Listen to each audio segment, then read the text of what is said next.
We will be discussing the last two main tissues of the body. These are known as excitable tissues because they are specialized to respond to stimuli. First is nervous tissue, and then we will move on to muscle tissue. Remember that the four main types of tissues in the body are epithelial, connective, nervous, and muscular.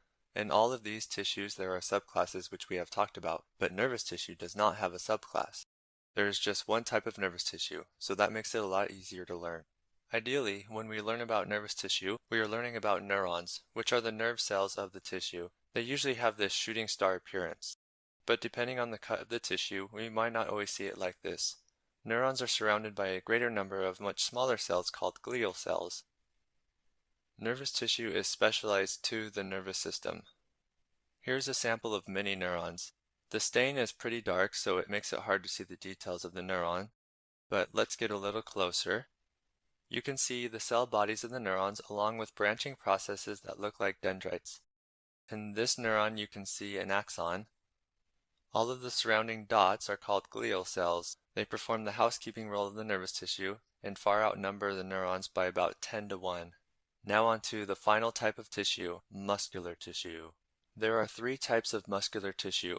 First, on the left is skeletal muscle, composed of long cylinders of striped muscle fibers. Next is cardiac muscle, which is composed of branching striped muscle fibers. And last is smooth muscle, which is given its name because it does not have stripes. They are thin and spinier looking fibers. Skeletal muscle is made of long, cylindrical fibers that are relatively parallel depending on how well the tissue was cut and prepared. The stripes on the muscle are known as striations. Skeletal muscle contains multiple nuclei per fiber, and these are bunched up along the plasma membrane. There isn't much we can tell from this magnification.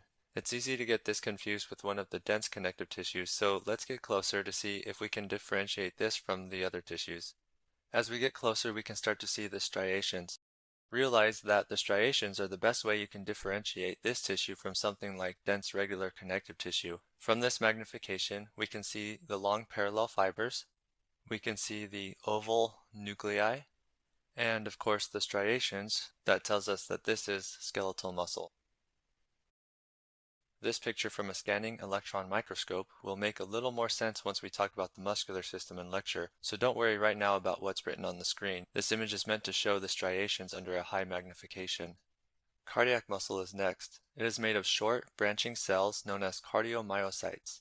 It is much less parallel in its appearance. There is only one nuclei per cell as compared to skeletal muscle that had multiple. However, cardiac muscle is also striated, so let's see how we can differentiate it from the skeletal muscle so as not to get confused.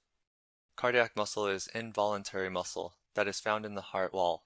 Involuntary means that it operates on its own, without conscious thought. These kind of remind me of bamboo sticks. You can see the rather oval nuclei. Also, striations are present. And there are thick lines running perpendicular to the muscle fiber. These are called intercalated discs. I have highlighted a few of them here. An intercalated disc is a type of cellular junction that holds the cells together and passes electrical stimuli from one cell to the next.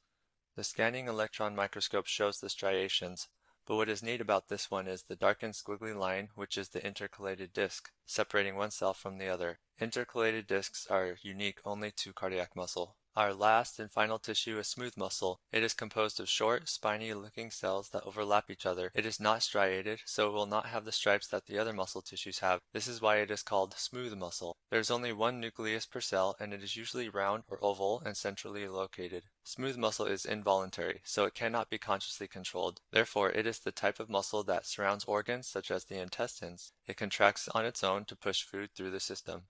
The wall of the small intestine contains two perpendicular layers of smooth muscle. The cross-sectional cut of smooth muscle is closer to the top. The longitudinal cut of smooth muscle is in the middle, running from left to right. For simplicity, let's just focus on this longitudinal layer. This is an example of relaxed, smooth muscle where the nuclei are elongated with rounded ends. When contracted, the nuclei spiral and twist. The cells are usually stained pink. As you can see, they are unstriated and with minimal detail. The way that I best differentiate this tissue from any other is that it looks like a ton of little tadpoles swimming together. The scanning electron microscope shows cross-sectional smooth muscle on the top and the longitudinal on the bottom. We can get a nice view of the tadpoles from here, with their large centrally located purple nuclei.